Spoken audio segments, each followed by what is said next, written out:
10 को नमस्कार। आप देख रहे हैं प्रत्येक न्यूज़ लाइव और मैं हूं आपके साथ मलय झा। न रहिए बेखबर, देखिए फटाफट खबर एक नज़र। आइए डालते हैं बड़ी खबरों पर एक नज़र।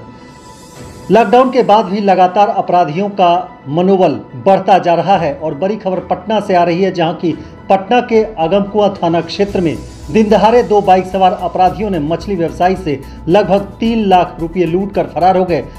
व्यवसायियों का कहना है कि पुलिस को जानकारी दी गई, लेकिन 1 घंटे के लेट से आने के कारण सभी फरार हो गए। फिलहाल पुलिस पूरे मामले की छानबीन कर रही है। बिहटा से भी एक अपराध की खबर सामने आ रही है, जहां की दबंगों ने दुकान में घुसकर तोड़फोड़ की है। फिलहाल पुलिस को सूचना दी गई है और पुलिस पूरे मामले की तफ्तीश कर रही है।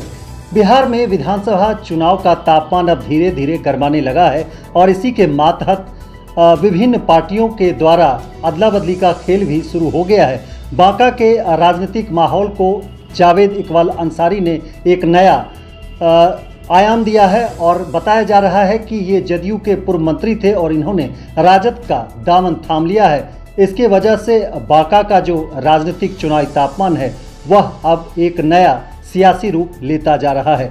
वहीं राजनीतिक खबरों की अगर हम बात करें तो आज का दिन जो था वह राजनीति को एक नई ऊंचाई देने वाला था। बात की जाए भाजपा की तरफ से तो वर्चुअल रैली केंद्रीय गृह मंत्री अमित शाह ने की, जिसमें पूरे राज्य में लगभग 50 लाख से ज़्यादा कार्यकर्ता कनेक्ट हुए। इसमें तकनीक के कमाल के आधार पर सभी इस जनसंवाद को सुना और जो चुनावी शंखनाद है ये कर दिया गया। इसके विरोध में राजद ने गरीब एकता अधिकार दिवस मना करके थाली, कटोरा और ग्लास बजाया। अब देखने वाली बात यह होगी कि जो आने वाला चुनाव होगा इसमें इन दोनों के मुद्दे क्या होंगे। क्या सिर्फ थाली बजा करके ही वो जनता तक जाएंगे या फिर जो तकनीक का कमाल है वो काम आएगा, ये तो बात की बात है। लेकिन अगर हम बात करें निर्वाचन आयोग की तरफ से, तो बिहार के मुख्य निर्वाचन पदाधिकारी HR श्रीनिवासन ने कल सभी ज़िले के ज़िला पदाधिकारियों के साथ बैठक की और उन्होंने चुनाव की तैयारी को लेकर के तमाम बिंदुओं पर विचार विमर्श किया, जिसमें उन्होंने पूर्णिया में भी ज़िला पदाधिकारी से संपर्क किया। DM राहुल कुमार से बातचीत हुई और उन्होंने कहा है कि कुल 1000 जो मतदाता हैं उस पर एक मतदान केंद्र बनाया जाएगा। इसके अलावा जो अन्य भवन हैं उसको भी देखने की बात कही गई है, ताकि अगर बाद में मतदान केंद्र बनाने की बात आए तो उस समय किसी तरह की परेशानी नहीं हो। इसके अलावा मुख्य निर्वाचन पदाधिकारी ने यह भी आदेश दिया है कि जो EVM और VVPAT मशीन है वो उत्तर प्रदेश, मध्य प्रदेश और आंध्र प्रदेश से लाया जाए और उसमें जो भी तकनीकी खामियां हैं उसे दूर किया जाएगा। इसके लिए एक अलग से सेल बनाने का भी उन्होंने प्रस्ताव दिया और कहा है कि इस पर अभी से तैयारियां शुरू कर दी जाए, क्योंकि अक्टूबर के महीने में चुनाव होने वाला है और इस चुनावी रस्साकसी के बीच जो है अब एक दूसरे पर आरोप प्रत्यारोप का खेल भी चालू हो गया है। प्रतिपक्ष के नेता तेजस्वी यादव पर बिहार के एक मंत्री ने बयान दिया है और ये बयान इसलिए दिया गया क्योंकि प्रतिपक्ष के नेता ने एक PC में लेटर फाड़ दिया था।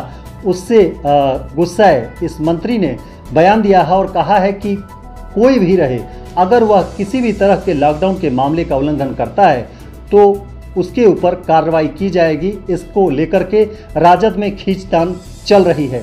वहीं पूर्णिया के राजनीति की अगर हम बात करें तो पूर्णिया में अब जो है धीरे धीरे राजनीति जो है गर्म होती जा रही है। अभी कुछ दिन पहले ही जदयू के 50 सदस्य ने राष्ट्रीय लोक समता पार्टी का दामन थाम लिया है।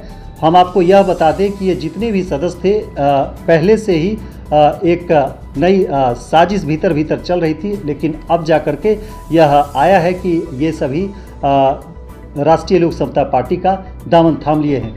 वहीं पप्पू यादव ने भी पूर्णिया में प्रेस कॉन्फ्रेंस करते हुए सरकार के ऊपर निशाना साधा और सीधे तौर पर उन्होंने मुख्यमंत्री पर निशाना साधते हुए कहा कि क्वारंटाइन सेंटर में जो व्यवस्था की गई थी वो माकूल नहीं थी।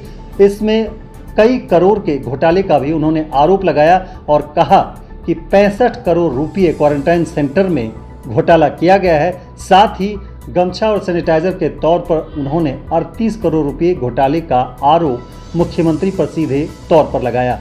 इसी मुद्दे को लेकर के वाम दलों के नेताओं ने पूर्णिया में आज विरोध जताया, जिसमें केंद्रीय मंत्री जो अमित शाह है, उन्होंने वर्चुअल रैली की है। इसका उन्होंने विरोध जताते हुए कहा कि मजदूरों और गरीबों के हक के लिए सरकार कुछ नहीं कर रही है, सिर्फ जुमलेबाजी कर रही है। ऐसा नहीं चलेगा। अभी पूरे देश में कोरोना का संकट है, कई जगह संक्रमित मरीजों की संख्या बढ़ रही है। पहले लोगों की जान बचाएं और उसके बाद राजनीति करें। वहीं पूर्णिया से एक और खबर निकल के सामने आ रही है। भोगा, करियात और बिलरिया जो गांव है, वहां पर 3 पॉजिटिव मामले पाए गए हैं, लेकिन उन इलाकों में सैनिटाइजेशन नहीं किया गया है। बाहर सैनिटाइज करके निकल गए। जब इसके संबंध में वहां के अधिकारियों से बात की गई तो उन्होंने कहा कि अभी आदेश नहीं मिला है, आदेश मिलने के बाद जो है ग्रामीण इलाकों में भी ये किया जाएगा। लेकिन जिस इलाके में पॉजिटिव मरीज पाए गए हैं वहाँ पर बांस बल्ली से लोगों ने घेर दिया है, लेकिन लोगों के मन में डर व्याप्त है कि कहीं अगर यह सैनिटाइजेशन नहीं होता है तो लोग भी कहीं संक्रमित न हो जाए। इसके संबंध में आला अधिकारी से बातचीत की जा रही है और लोगों में भय व्याप्त है। वहीं पूर्णिया में अगर संक्रमितों की बात की जाए तो कुल संक्रमितों की संख्या लगभग 135 से ज़्यादा हो गई है, जबकि 97 जो है मरीज वो संक्रमित बताए जा रहे हैं और ये एक्टिव केस हैं। जबकि कुल 21 मरीज जो है स्वस्थ होकर के घर भी लौट चुके हैं। लगातार जो संक्रमित मरीज हैं उनकी देखभाल के लिए जो डॉक्टर है जा रहे हैं और माना यह जा रहा है कि आने वाले समय में 30 से 35 मरीज स्वस्थ होकर घर लौट जाएंगे।